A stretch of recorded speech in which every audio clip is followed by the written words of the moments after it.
دوسرے مکاتب فکر سے اختلاف کے کوئی اصول و ضوابط ہیں، بالخصوص دینی عداوت کی وجہ سے تحقیق و تثبت کس طرح کیا جائے؟ سب سے پہلے تو اصول ضوابط، سب سے پہلا اصل تو یہ ہے کہ جس مکتب فکر سے اختلاف ہے اس کی بات اسی کے لفظوں، اسی کی تحریر، اسی کی کتابوں سے سمجھی جائے،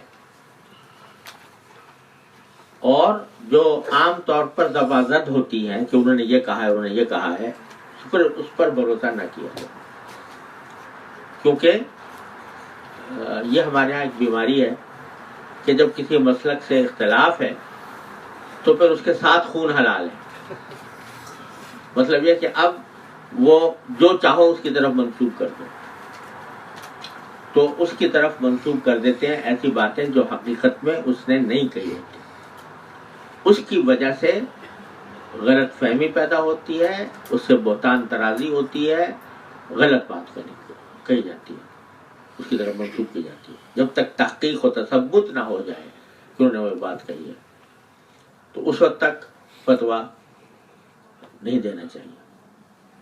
اب مولانا احمد رضا خان بریلوی کے بارے میں مشہور ہے کہ وہ علم غیب کے قائل تھے، نبی کریم صلی اللہ علیہ وسلم یہ حاضر ناظر ہونے کے قائل تھے۔ اب ان کی عبارتیں اس کے بارے میں بڑی محتمل ہے، جب خود میں نے دیکھی تو کہیں وہ یہ کہتے ہیں کہ جمع ما کان و ما یکون کا علم تھا عطائی، اور کہیں کہتے ہیں کہ باوجود جمع ما کان و یکون کا علم ہونے کے اللہ جل جلالہ کے علم کے مقابلے میں ایک قطرے اور سمندر کا بھی فرق نہیں ہے، وہ تناسب نہیں ہے، یعنی عبارتیں وہ ہیں۔ لہذا مطلقاً کفر کا فتویٰ ہمارے بزرگوں نے نہیں دیا، انہوں نے دیا، حضرت تھانوی کے اوپر کفر کا فتویٰ دیا، حضرت گنگوئی پر دیا، حضرت نانوتوی پر دیا، لیکن ہمارے بزرگوں نے فتویٰ ان کے اوپر کبھی کفر کا نہیں دیا۔ تو تحقیق و تثبت ضروری۔ پھر یہ کہ اگر کسی کے کلام میں کوئی صحت کا احتمال ہے تو حتی الامکان اس صحت کے احتمال پر اس کو محمول کرنا چاہیے۔ حضرت تھانوی رحمۃ اللہ علیہ نے کے بعد جب آیا یہ مولانا احمد رضا خان کا فتویٰ تو انہوں نے فرمایا کہ بھائی شاید ان کے اوپر نبی کریم صلی اللہ علیہ وسلم کی محبت کا غلبہ حال ہو گیا۔ غلبہ حال میں انسان معذور ہو جاتا ہے، تو اس واسطے وہ ہم جیسے لوگ ان کو کافر نظر آتے ہیں۔ یہ جواب دیا حضرت تھانوی رحمۃ اللہ نے۔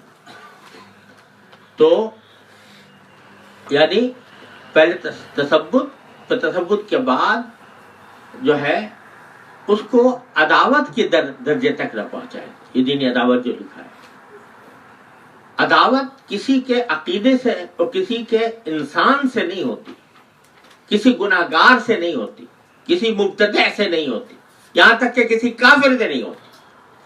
عداوت کفر سے ہے، عداوت بدعت سے ہے، عداوت فسق سے ہے، انسان سے نہیں ہے۔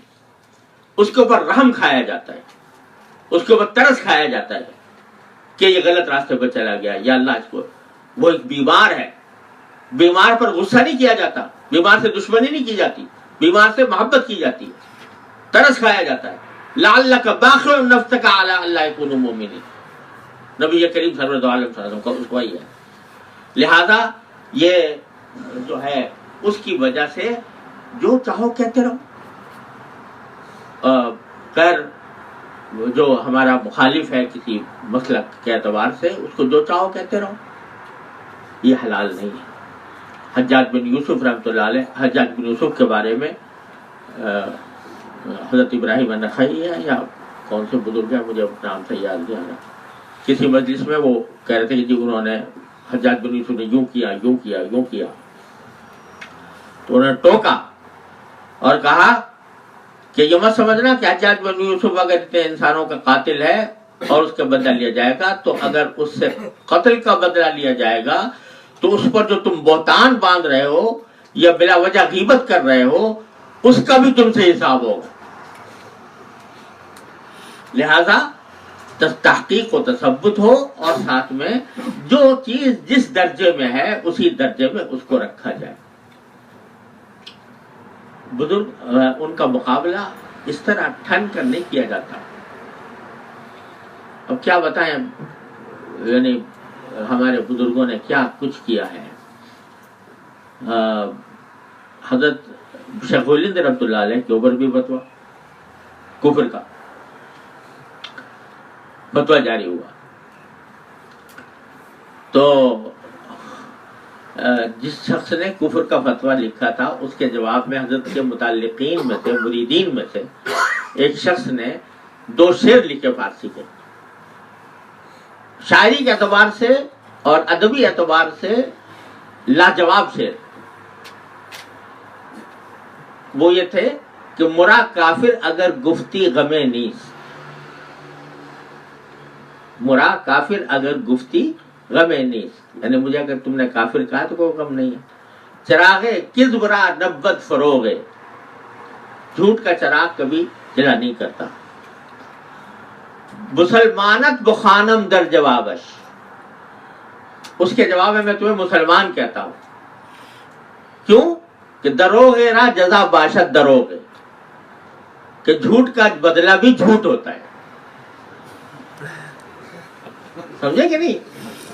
جھوٹ کا بدلہ بھی جھوٹ ہوتا ہے. تم نے مجھے جھوٹا کافر کہا تو میں تمہیں جھوٹا مسلمان، جھوٹ سے مسلمان کہتا ہوں. تو یعنی بڑا زبردست جواب دیا. حضرت قاسم نانوتوی، معاف کیجیے گا یہ واقعہ حضرت قاسم نانوتوی رحمۃ اللہ علیہ، تو ان کے ایک شاگرد نے یہ کہا کہ حضرت بس میں یہ لکھ کے بھیج دیتا ہوں، اس کو کافی ہو جائے گا کہ دروغ را جزا باشد دروغ. تو حضرت نانوتوی رحمۃ اللہ علیہ نے کہا بھائی تم نے شعر تو بڑے غضب کا کہا. ایسا ہے کہ آدمی کا منہ توڑ جواب ہے کسی کا، لیکن کسی طرح بھی ہو تم نے لپیٹ کر اس کو کافر تو کہہ دیا، لپیٹ کر ہی صحیح کافر تو کہہ دیا. کیونکہ تم یہ کہہ رہے ہو کہ جھوٹ کا بدلہ جھوٹ ہوتا ہے، تو تم نے مجھے جھوٹا مسلمان کہا، جھوٹ کر بول کر میں تمہیں جھوٹ بول کر کافر کہا، میں تمہیں جھوٹ بول کر مسلمان کہتا ہوں. یعنی تم مسلمان ہو نہیں، تمہیں مسلمان کہنا جھوٹ ہوگا، تو کافر تو کہہ دیا تم نے. اور یہ ہمارا طریقہ ہے نہیں، لہذا اس میں تبدیلی کرو. خود حضرت نے تبدیلی کی اور فرمایا کہ مرا کافر اگر گفتی غم نیز، وہ پہلا طرح کی طرح کہ مرا کافر اگر گفتی غم نیز، چراغ کذب را نبوت فروغ، پہلا شرط کی طرح. مسلمانت بخانم در جوابش، مسلمانت بخانم دہم شکر بجائے تلخ دوگے. میں جواب میں تمہیں مسلمان کہتا ہوں اور تم نے جو کڑوی چیز مجھے بھیجی تھی اس کے بدلے میں میٹھی چیز دیتا ہوں. مسلمانت بخانم در جوابش دہم شکر بجائے تلخ دوگے، اگر تو مومنی فبہا و الا دروغ را جزا باشد دروغ. اگر تم مومن ہو تو اچھی بات ہے، اگر نہیں ہو تو پھر جھوٹ کا بدلہ جھوٹ ہوتا ہے. اس طرح اس کو ترتیب دے کر اور اس میں اصلاح فرمائی.